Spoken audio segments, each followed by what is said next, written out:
Alright boys, it's time to wart, because today we're building our favorite martial meritocracy. Well, the only one that actually seems to work anyway. Don't worry, we'll get to the Klingons soon enough.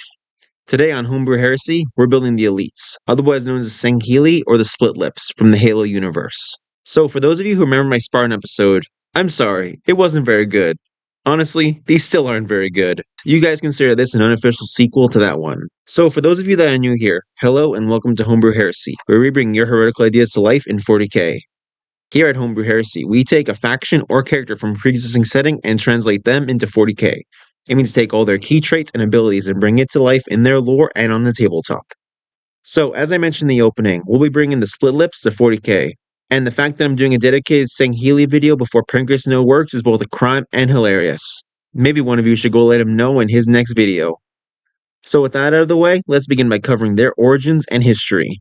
Beginning first with their homeworld, Sanghelios. It was a brutal and dangerous place to live, where only the most dangerous and brutal races could survive. And yet, despite its danger, most Sangheili actually consider it beautiful, and not the actual death trap that it was. Possessing a gravity nearly 40% greater than that of Earth, extreme seasonal conditions, and a pair of twin moons whose gravitational pull only further made life on the planet more difficult to live. In other words, surviving on this planet demanded only the most hardiest of life forms to survive. And of course, before you Imperium fanboys jump at the chance to comment, a space marine could probably survive on this world. Maybe.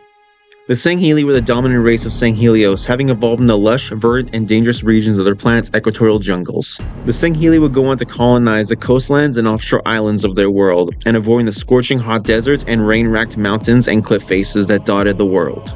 And yet, despite living in these more comfortable regions, the Sangheili were still a powerful and incredibly resilient race. The Sangheili would stand around 8 feet tall on average, however the tallest of the race were known to stand well above 11 feet tall, and, on average, a Sangheili possessed strength comparable to that of a Spartan II. Spartan IIs, for reference, are able to flip a Warthog transport vehicle without issue. And, adding to that, Sangheili are known to be insanely fast, with the standard marine being unable to actually track their movements in combat. Needless to say, it's obvious why the elites were such a competent threat during the Human Covenant War. It was with all these natural features combined with a healthy dose of warfare and a primitive form of eugenics that would allow this race to go on to become a powerful warrior race of unparalleled skill and ability. Over the course of centuries of cultural development and progress, the Sangheili would go on to adopt a culture very similar to that of ancient Japan, with the title of Kaidan being not too dissimilar to that of the ancient daimyo and shogun ruling classes. And much like ancient Japan having an absolute ruler in the form of an emperor, the Sangheili also possess an absolute monarch in the form of the Arbiter, a title which positioned an elected Sangheili to be both a warrior king and holy figure in their society. And so for the next few thousand years, the Sangheili would prosper and develop technologically, aspiring to imitate their great gods, known as the Forerunners, who according to them predated the universe and through the use of advanced technologies ascended to godhood. And it was through the study and reverence of the ancient technology left behind by the Forerunners that the Sangheili were able to develop space travel, and with it, the race that would become one of their greatest allies. The War of Beginnings was the first interstellar war the Sangheili race would take part in, during which the Sangheili would do battle with the far more technologically advanced Sanshayun race. Eventually, however, their tenacious nature and resilient determination would actually see an end to this war, as both sides recognized the benefit of an alliance between them instead of continuing to destroy one another in an endless war. More importantly, the whole reason why this war began was because both sides were actually competing over the purpose of the Forerunner technology. For you see, the Sanshayun had been actually deliberately reverse engineering and breaking apart the Forerunner technology in order to better advance themselves, and was the reason why they had become so advanced. The Sangheili, however, due to their reverence of Forerunner technology, and chose only to use the Forerunner technology as inspiration. And it was through the alliance of these two races that a new religion was formed. This system of belief preached that the Forerunners, the ancient predecessors of all races that exist in the galaxy, had actually ascended to godhood through the use of their technology. And it was their successors, the Sanshayun and the Sangheili, who could actually achieve the same level of godhood if they could recover all the ancient technology left behind by their gods.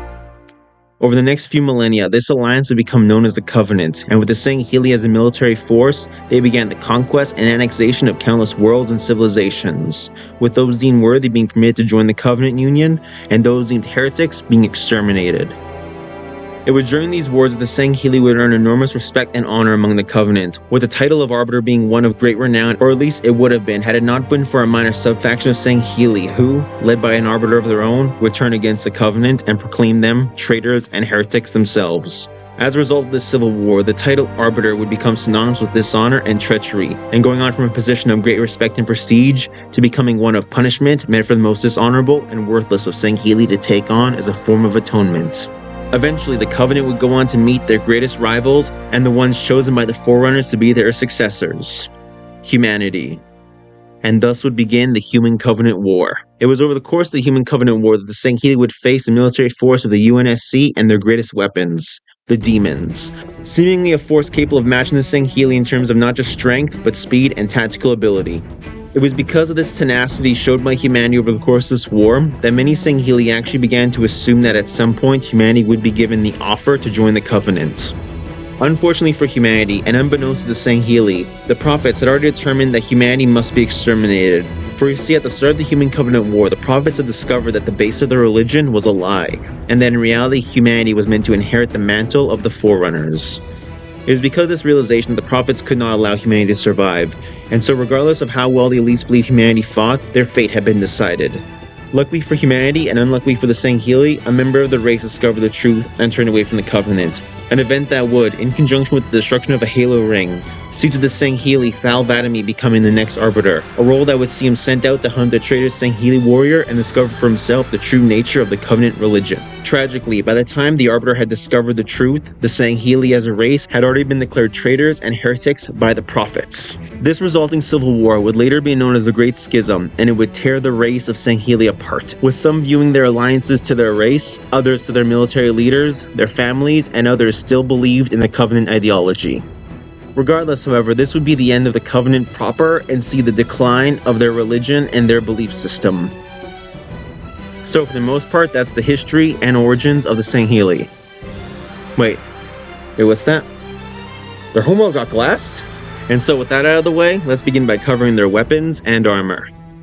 Beginning first with the most underrated piece of equipment, that being the combat harness. Worn by the Sangheili warriors, this harness functions as both a form of armor against impacts, as well as amplifies the strength and speed of the wearer. Adding to its offensive capabilities, some of these harnesses even come with the ability to equip a rechargeable energy shield. Altogether, this piece of equipment only adds to the threat of the Sangheili. Next up, we have the Humble Energy Sword, a simple weapon for a more civilized age. Created using harmonized magnetic fields to shape and create blades of energized plasma. These blades are not only hyper-lethal due to their insane levels of heat they produce, but that they are actually apparently possess an edge to facilitate the cutting process. As according to Sangheili tradition, only nobles were permitted to carry a sword and study the way of the blade, with the only exception given to the most veteran and skilled warriors of their race. The Sangheili don't just view these swords as tools of war like they view every other piece of armory in their arsenal, but instead actually view these swords as symbols of great prestige and personal honor. Speaking of honor and prestige, the Sangheili have adopted a vast array of ceremonial fetishes from their time as tribal warriors into their modern-day armor. Sangheili soldiers don an ever more complex, extravagant, and exaggerated helmet crests as they progress through the ranks, as these crests being symbolic of one's status and military experience. It's a commonly held theory that this is an extension of how some birds also sport elaborate patterns on their wings and bodies to attract mates or frighten potential predators. So yes, despite being a badass design choice, the helmets do in fact provide some level of combat benefits. Speaking of providing benefits in combat, we gotta talk about the vehicles the Sangheili possess. Well, technically they're the vehicles of the Covenant as a whole, but that's not the point, okay? The point I'm trying to make is that I'd rather hop into a Ghost of the Sangheili than ride in a Warthog with Cat. So, as mentioned, the Ghosts are one of the primary forms of military transport used by the elites and the Covenant overall. A rapid response, highly mobile, extremely deadly transport vehicle able to deliver devastating levels of damage, all while having the fly keyword. And if we're going to be bringing vehicles into this, of course we gotta mention the pinnacle of military engineering, and one of the greatest flexes in Halo universe, High Charity. While it is technically the capital of the Covenant Empire, it's also the unofficial secondary homeworld of the Sangheili, with millions of the warrior race permanently stationed on this massive world ship. Adding to that, High Charity is also the location where the armor of the Arbiter is housed, alongside the resting place of every previous Arbiter's body. So with the weapons out of the way, we can now go on by covering their methods of war. The Sangheili have a long history of martial combat, and as such, this lineage is reflected in how they do battle in the 26th century. Masters in the use of combined arms warfare, there is no method of war that the Sangheili will not use as a means of achieving victory. Sangheili spend nearly a fourth of their life in military training, undergoing rigorous and extensive education, all of which is meant to ensure no matter the situation, a Sangheili soldier can be a dangerous force on the battlefield. To further emphasize this, Sangheili aren't sent out as a common foot soldiers upon joining the Covenant military, but instead are instantly given command over a lance, otherwise known as a strike team of grunts. This position in and of itself being the final stage of a Sangheili's training, as should a Sangheili fail to achieve their mission, or they just view themselves as not performing adequately enough, they will willingly eliminate themselves to ensure no further dishonor is earned. And now that we got that sorted out, let's begin by covering our goals. First off, we gotta be a martial and militaristic society, one where one's value is measured by their commitment to the military and where personal glory and honor is deeply embedded within their culture. Secondly, we need a diverse array of skill set and specializations to ensure no matter the situation or obstacle, we have a tool or ability ready to face it head on. In terms of the tabletop, having a wide and diverse range of models and units would be essential to best reflect this. Next up, we gotta be xenophiles, not xenophobic. Just like how the Sangheili were willing to form the Covenant alongside the Sanshayun, our army needs to have that same level of willingness to form alliances. While it doesn't mean they extend such an offer willingly, the faction must be able to acknowledge the possibility of diplomacy and cooperation as not just an option, but as a mutual benefit to both sides. And so before I tell you which army I chose for this homebrew, let's begin by covering some honorable creations. First off, the Space Marines. While Space Marines do fit the martial meritocracy and honorable warrior race of the Sangheili, alongside having a wide range of diverse equipment and military units, there's one big glaring flaw with using Space Marines. They're heretics to the Great Journey. Despite humans and the demons earning the Sangheili's respect near the end of the Human Covenant War, the Sangheili were quick to slaughter humans without a second thought. Due to that, I can in good homebrew conscience have a gross inferior human faction for this homebrew. Plus, the Imperial Space Marines are too busy playing competitive racism to actually form proper alliances. Next up, we got the Tau, or the Sci-Fi Satyrs, and their clientele of alien races. The Tau Empire does hit a lot of what we're looking for, with their Firecast warriors being trained since birth to become some of the greatest and most skilled soldiers around. Their crisis suits can fit with the combat harness of the Sangheili, and Commander Farsight fits pretty well as a stand-in for the Arbiter, given both are exiles of their coalition of alien races, and of course both are deeply inspired by Japanese culture. Now, you might be wondering, if the Tau are so perfect, why are they only an honorable creation? Well, with all the things that make the Tau a great choice for the Sangheili, they also fall behind in a number of aspects. Starting with the obvious one, while the Tau are Japanese-inspired, they are more closely associated with the modern culture of Japan and the Gundam fandom than the old-school samurai and shogun culture. Though in recent books they've started to verge closer to that, so here's hoping they keep going down that route, but until then, that's one mark against them. Next, while the Sangheili do use combat harnesses, these are more additive elements to strengthen their already insane physical features, whereas the Tau depend on the crisis suits to not get dunked on in melee or fold like an old lawn chair. To add to that, the only dedicated melee unit of the Tau is Commander Farsight, and while the Sangheili don't only use melee, I tend to weigh them more heavily in that camp primarily because of their history of swordmasters. You might say I'm deliberately handicapping or being disingenuous to the Tau, but to briefly explain my reasoning, if the Sangheili didn't have this particular aspect of their culture, or had it just simply been an appreciation and mastery of weapons overall, then I wouldn't put so much stock behind it. But because of their focus specifically on swordmasters, I have to weigh them more in terms of melee than range. And finally, while characters like Shadow Sun have begun to see the value in the uniting ideals and inherent power of faith, for nearly the entirety of the Tau Empire's existence, they have been a staunchly secular society, unlike the Covenant, which not only preaches religious values, but demands all of its member races follow the tenets of their belief. And while some, like the Jackals, don't follow these beliefs to the letter, it is still a guiding principle and important part of their culture. And so it is because of all these compounding factors that I will not be using the Tau Empire for this homebrew. For this homebrew, I decided that the faction that best reflects the Sangheili in 40k is none other than the Eldari, otherwise known as the Asuryani. In my opinion, the Eldari really fit the Sangheili very well in terms of reflecting them in 40k. You see, very much like the Tau, they too are inspired by Japanese culture. Additionally, the warrior shrines of the Eldari really do fit very well with the wide range of diverse ranks and military tactics used by the Sangheili, as you could view a number of similarities between them. For example, you can compare the striking scorpions, who are fast, hard-hitting, rapid response, assassin-like units of the Eldari, to the zealots, who are masters of assassination, subterfuge, and attacking behind enemy lines. On top of that, we could also compare the massive world ship that is High Charity to a craft world wherein countless millions, if not billions, of Eldar actually call this place home, just like how the Sangheili call High Charity home. And of course, the one thing that truly made me consider this homebrew and viewing the Eldari and the Sangheili together as one and the same is how they view the Exarchs and the Arbiter. Each warrior shrine of the Eldari craft world has a single position known as an Exarch, which you can consider very similar to that of an Arbiter, given the fact that the position of Exarch is given to someone who is lost on the path and someone who can never return back to their home and culture. In some cases, the position of Exarch is seen as a great honor, but in other cases is considered a position of suicide. And I'd be remiss if I did not mention the fact that just like how the Sangheili, and all races for that matter in the Halo universe, were reborn thanks to the efforts of the Forerunners, the Eldari were created by the Old Ones during the War in Heaven. And so while that's a little bit of a tenuous And so with all those out of the way, I think that the Eldari best fit when it comes to bringing the Sangheili into 40k. However, that's ignoring one glaring flaw, and that's the fact that the Eldari have access to psychic powers.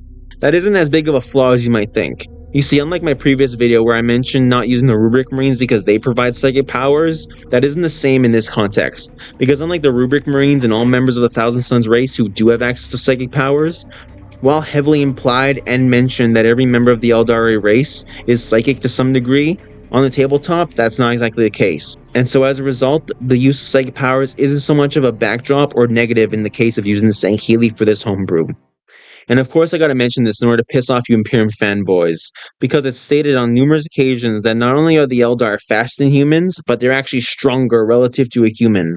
You see, Eldar are actually considered stronger than they actually look. While they might look frail and small to some cases, they're actually impressively strong relative to their size and body shape.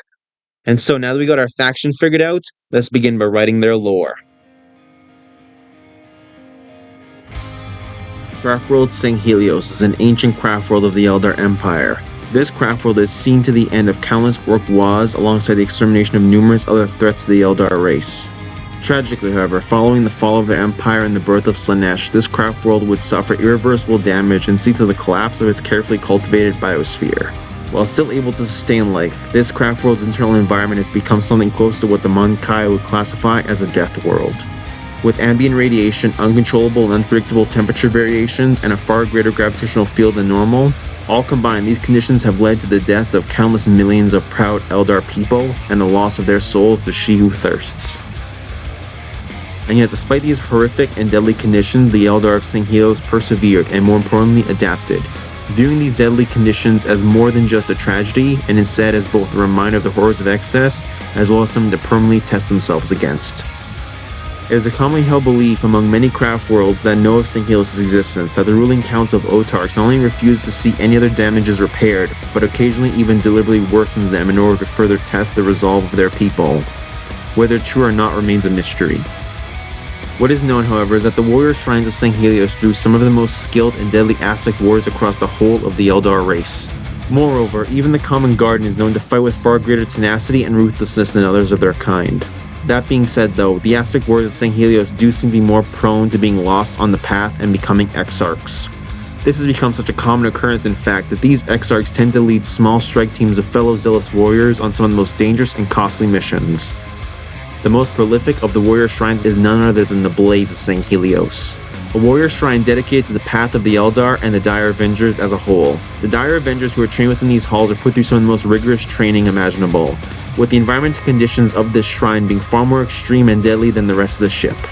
In addition, in order for an Otar to be part of the council that leads the craft world, they must have first served as part of the Dire Avengers shrine and completed the path into its mastery. Despite this craft world's extremely militaristic tendencies, however, it isn't uncommon for the Eldar of this craft world to come to the aid of unlikely allies. On numerous occasions, they have aligned themselves with forces of the Imperium and even the Tau in hopes of defeating a far greater and more pressing threat. Currently, the craft world has been seen doing battle against the increasingly powerful Tendril of High Fleet Leviathan, fighting alongside the weakened Sons of Reach Space Marine chapter, much to the Inquisition's disgust. And there we go, Craftworld Sanghelios, a craftworld inspired by the Sangheili race of the Halo universe. So as we went over before, I kind of wanted the exarchs of this craft world to be indicative of the arbiters, and that's kind of why I wanted them to go on these suicide missions to a degree. These exarchs do kind of view themselves as necessary to secure the survival of their race. So with the lore of this homebrew out of the way, let's get to trying to build this homebrew on the tabletop. As I mentioned in the lore, this craft world makes heavy use of aspect warriors and exarchs, and so in order for us to best reflect that, our tabletop army should also contain a wide range of these units as well. However, given that most aspect warrior models are older than half my audience, Old? we're going to be doing something a little different, and it's not buying third-party models. Before I tell you my super secret high-quality method to get your hands on a high amount of Aztec warrior models, I've got to share what we'll be buying. Trust me, it'll make sense when we're done. When it comes to bringing this homebrew to life, I suggest buying the 9th edition Combat Patrol. Now then, onto my reasoning and reflavoring. Let's start with the elephant in the room first, the Dire Avengers and the lack thereof in this box. Here's a secret I wanted to share, and it's a pretty common one among us Eldar players. Just paint the Guardians as Dire Avengers, and either use third-party bits or green stuff to make the helmet crests. Hell, most players can't even tell the difference between most Eldar models in general, and even when they do, most players aren't going to care. And even if they do notice, most players don't even care if you use different models, as long as you're clear and consistent with your ruling. Just don't be a dick and ruin it for everyone else, okay? Whether that's your opponent or your fellow Eldar players. In most cases, I'm going to assume you'll ask, what am I going to be doing with the psychic powers that the Farseer provides? Those being the Breaching Fates and Fortune psychic powers. Luckily for us, both of these psychic powers are pretty basic and can easily be reflavored as simple military tactics.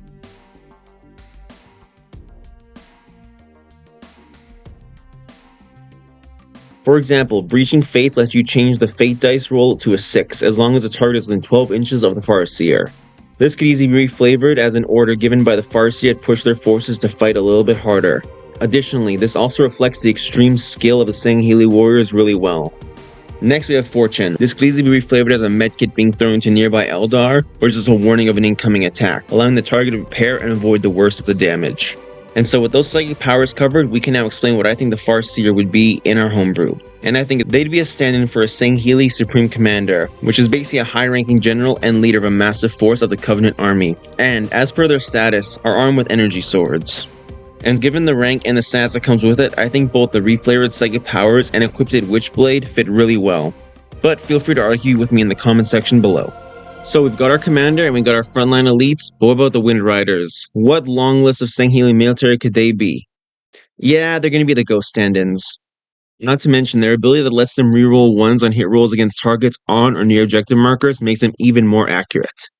I'd also personally suggest running them as 2 groups of 3 just to really annoy your opponents. Now then, we've got the big boy, the Wraith Lord. Initially, I wasn't sure what I wanted to use them as, but then it hit me. As I mentioned before, some Sangheili are known to stand fairly tall, with the largest being 11 feet 7 inches tall, and that particular Sangheili is none other than Zaitan Jar Watanri, otherwise known as the single coolest Sangheili. Yes, even cooler than the Arbiter. Why? Because it took a bomb exploding with the force of a sun to take him out. Prior to his death, he was considered the single greatest Sangheili to ever live, having never been defeated in combat, and so because of that, alongside the fact that Wraith units are long-dead warriors or nobles revived on the battlefield, I don't see why these two aspects cannot coexist. Altogether, if we build and paint these models as suggested, we're looking at around 525 points worth of models, which is a great start to an army and honestly a fun introduction to playing Eldar. And I didn't even tell you the trick about throwing a Farseer on a jet bike and getting a second free Farseer by kit bashing a spare body with some extra weapons. So with all our models covered, it's time for us to go over the rules. And as one beautiful commenter pointed out in one of my videos, is it really homebrew if I don't make custom rules? You are correct, sir! I plan on making custom rules for every homebrew faction I cover in this series, but in order for us to reach that point, I'm going to need to reach 1,000 subscribers first. So if you haven't already, make sure to hit that subscribe button like you're finding the Halo rings.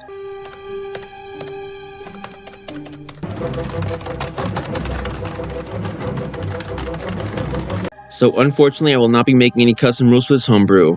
Yet, anyway. And since GW hasn't made any custom rules for the Eldar besides the one that came with the release of 10th edition, we don't really have very many options. That being said though, I'm going to try and argue with you on how to make the rules seem a bit more fitting to match the lore and homebrew we've got written. With the Strands of Fate army roll, the Eldar player is able to actually roll a number of dice at the start of the game, and then set these results to the side. They can then use these set-aside dice at later points throughout the game to replace dice rolls that they are unsatisfied with. While this does sound like a very potent psychic power to a degree, these could easily be rationalized and reflavored as just simple military training. As anything that allows a player to adjust or change the rolls of a dice could easily be explained away as just highly skilled training and competency. At the end of the day, the mechanics are simply changing the result of a dice roll, and one of the main ways that you could argue changing chance besides psychic powers is just simply having extreme skill. So for the purpose of this homebrew and simply reflavoring everything, just assume that anytime something says to reroll a dice roll, that it is simply that unit's insane skill and ability. And at the end of the day, since we're treating the mechanic of changing a dice roll to simply reflect a unit's insane skill and ability, there's no reason we can't argue the detachment ability, Unparalleled Foresight, to be any different. Unparalleled Foresight allows a unit to reroll one hit roll and one rune roll per turn, an extremely strong ability overall, and one that, once again, mechanically allows us to affect the roll of a dice to be more beneficial. And honestly, I don't think I could have came up with a better army rule to reflect the insane skill of the Sangheili. At any rate though, I think we've covered everything we need to bring this homebrew to life in 40k. If you have any comments or suggestions, feel free to leave them in the comment section below. And again, if you haven't already, make sure to subscribe. But with that, I've got nothing else to say. I hope you guys all have a good rest of your day. Bye!